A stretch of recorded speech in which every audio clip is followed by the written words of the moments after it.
Hello বয়েস, দেখো তো এগুলো কি তোমরা চিনতে পারো? এই দুইটা হচ্ছে আমার ফেভারিট খাবার। সো এটা হচ্ছে ম্যায়োনিজ, আমার নিজের হাতে বানানো। আর এটা হচ্ছে টোস্ট বিস্কিট। এটাও হচ্ছে আমার মোস্ট ফেভারিট খাবার। সো আজকে আমি ম্যায়োনিজ দিয়ে টোস্ট বিস্কিট দিয়ে খাচ্ছি। ঠিক আছে, এটা হচ্ছে ভাইরাল ভাইরাল খাবার। ও মাই গড, সেই স্বাদ। 1 ঘন্টার কাজ করে ফেললাম মাত্র 15 মিনিটে। সো হ্যালো এভরিওয়ান, কেমন আছেন সবাই? আমি সুইটি ব্লগ চলে আসছি আরও একটি নতুন রেসিপি নিয়ে। আশা করছি আমার আজকের রেসিপিটিও আপনাদের সবার কাছে ভালো লাগবে। সো আজকে আমি চিকেন গ্রিল তৈরি করব। মূলত আজকের চিকেন গ্রিলটা আমি একটু ডিফারেন্টভাবে তৈরি করতে যাচ্ছি। এতদিন তো আমরা আনামানাম মুরগিকে চিকেন গ্রিল করে তারপরে খেয়েছি, আর ঘন্টার পর ঘন্টা সময় আমরা নষ্ট করেছি। সো আজকে 1 ঘন্টার কাজ আমি করে ফেলবো মাত্র 15 মিনিটে। সো আজকে আমি বললামই তো ডিফারেন্টভাবে চিকেন গ্রিল তৈরি করতেছি প্রিয় দর্শক। সো চিকেনটাকে আমি কিভাবে কাটিং করেছি দেখতেই পাচ্ছেন। আমি হচ্ছে মুরগির বুকের পিস থেকে সুন্দর মতো স্লাইস করে মাংসগুলো নিয়ে নিয়েছি। আর যেগুলো হাড়সহ মাংস ছিল সেগুলো হচ্ছে ডিপ ফ্রিজে রেখে দিয়েছি। যখন চিকেন ভুনা করবে সেগুলোর সাথে কেটে দিয়ে রান্না করে ফেলবে। কেন ফেলবো? এত দামের জিনিস বলেন তো। সো এতক্ষণ তো অনেক কথা বলে ফেললাম, এখন হচ্ছে আমরা মূল কথায় চলে আসি। সো চিকেন গ্রিল তৈরি করার ক্ষেত্রে আমাদের সবার সবচেয়ে বেশি ইম্পর্ট্যান্ট হচ্ছে চিকেনটা ম্যারিনেট করা। সো এখন আমি সব মশলাপাতি দিয়ে চিকেনটাকে ম্যারিনেট করে নিচ্ছি। হ্যাঁ প্রিয় দর্শক, ঘরে থাকা মশলা দিয়ে আজকে আমি চিকেন গ্রিল তৈরি করতেছি। প্রথমেই কিন্তু চিকেনটাকে ভালো মতো ধুয়ে পানি ঝরিয়ে নিয়েছি। এরপরে হচ্ছে আমি 1.5 টেবিল চামচ আদা রসুন পেস্ট, 1 টেবিল চামচ বাটা গরম মশলা, 1.5 টেবিল চামচ লাল মরিচের গুঁড়ো আর হচ্ছে সয়া সস টমেটো সস দিয়ে দিয়েছি। এখন আমি দিয়ে দিচ্ছি 1 টুকরো লেবুর রস চিপড়িয়ে, দেখতেই পাচ্ছেন। আর হ্যাঁ, স্বাদ মতো তো লবণ অবশ্যই দিতে হবে। আর এটা কিন্তু আমি ম্যারিনেট করার সময় 2 টেবিল চামচ সরিষার তেল দিয়ে ম্যারিনেট করেছি। এই তো আমার সব মশলাপাতি দেওয়া শেষ হয়ে গিয়েছে প্রিয় দর্শক। এখন হচ্ছে এটাকে আমি ভালো মতো মাখিয়ে নিচ্ছি, যেন মশলাগুলো ভালো মতো একটার সাথে আরেকটা লেগে যায়। প্রিয় দর্শক, এভাবে যদি আপনারা চিকেন গ্রিল করে খান তাহলে আপনাদের অনেকটা সময় বেঁচে যাবে, আর আপনাদের ঘন্টার পর ঘন্টা সময় নষ্ট করতে হবে না। ঘরোয়া মশলা দিয়ে আজকে আমি এই চিকেন গ্রিলটা তৈরি করেছি।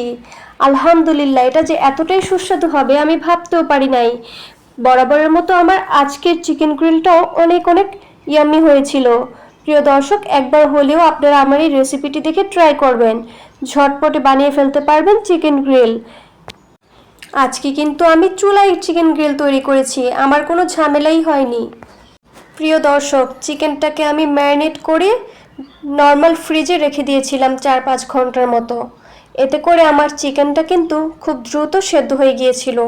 হ্যাঁ, অবশ্যই আপনারা চেষ্টা করবেন 1 ঘন্টা বা 1 ঘন্টার বেশি এটাকে ম্যারিনেট করে নর্মাল টেম্পারেচারে রেখে দেওয়ার জন্য। সো এই তো এখন হচ্ছে আমি নর্মাল ফ্রিজ থেকে এটা বের করে নিয়েছি। আর একটু চামচ দিয়ে নেড়েচেড়ে একটার সাথে আরেকটা একটু মাখিয়ে নিচ্ছি। সো এই তো এখন আমি কড়াইতে তেল গরম বসিয়ে দিলাম।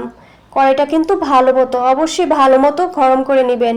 হ্যাঁ, এখানে আমি সরিষার তেল দিয়ে আজকে আমি এই চিকেন গ্রিলটা তৈরি করতেছি।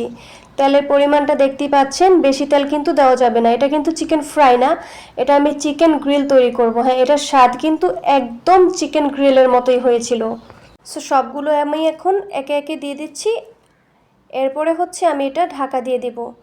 আর একটু পরপর এটা আমি নেড়েচেড়ে উল্টিয়ে পাল্টিয়ে নিয়েছিলাম, নয়তো কিন্তু একটু পোড়া লেগে যেতে পারে। এ পর্যায়ে কিন্তু আমি চুলার জালটাকে একটু বাড়িয়ে দিয়েছি। 1 মিনিট পরে আমি চুলার জালটাকে মিডিয়াম করে দেব, তাহলে আমার চিকেন গ্রিলগুলো ভালো মতো সেদ্ধ হবে। 1 পিঠ যখন আপনার একটু পোড়া পোড়া হয়ে যাবে তখন আপনি আরেক পিঠ উল্টিয়ে দিবেন।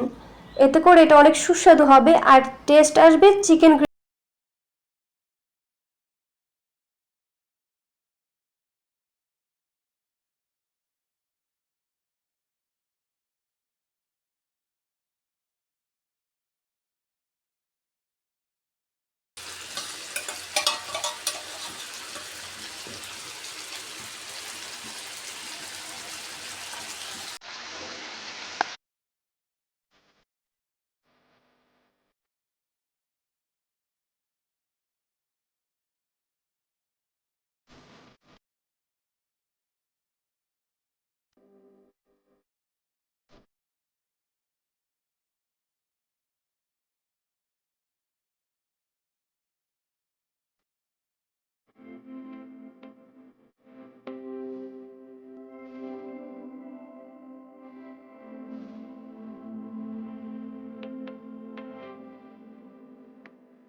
প্রিয় দর্শক, দেখতে পাচ্ছেন আমার চিকেন গ্রিল কিন্তু হয়ে গিয়েছে। এখন আমি এটাকে নামিয়ে নিচ্ছি একটা প্লেটে। সো এরপরে হচ্ছে এটা আমি পরিবেশন করব আমার বানানো মায়োনিজ দিয়ে। হ্যাঁ, অবশ্যই মায়োনিজ তো থাকতেই হবে, নয়তো আমাদের খাবারটা জমবে না। আর হ্যাঁ, আজকের রেসিপিটি কেমন লেগেছে তা কিন্তু অবশ্যই ছোট্ট একটি কমেন্ট করে আমাকে জানিয়ে দেবেন। এরপরে এটাকে আমি একটু স্মোকি ফ্লেভার দেওয়ার জন্য কয়লা পুড়িয়ে নিচ্ছি। কয়লাটাকে পুড়িয়ে এরপরে হচ্ছে এটার ধোঁয়াটা আমি হচ্ছে যেন এটা ধোঁয়াটা মিশে যায়, এটা এখন ঢাকা দিয়ে দেব। ধোঁয়াটা কিন্তু দেখা যাচ্ছে না, হালকা হালকা ধোঁয়া উঠতেছে। সো এটা স্মোকি ফ্লেভারটা যখন একটা চিকেন গ্রিলের সাথে আরেকটার সাথে মিশে যাবে, তখন হচ্ছে এটা সুন্দর একটা স্মোকি ফ্লেভার আমরা পাবো। এখন এটা আমি ঢাকা দিয়ে দেব। সো এই তো সব কিছু রেডি। এখন হচ্ছে আমি মায়োনিজ দিয়ে এটা পরিবেশন করতেছি। সো আজকের মতো আমি সুইটি ব্লগ এখানেই বিদায় নিচ্ছি। Tata and take care. আল্লাহ হাফেজ।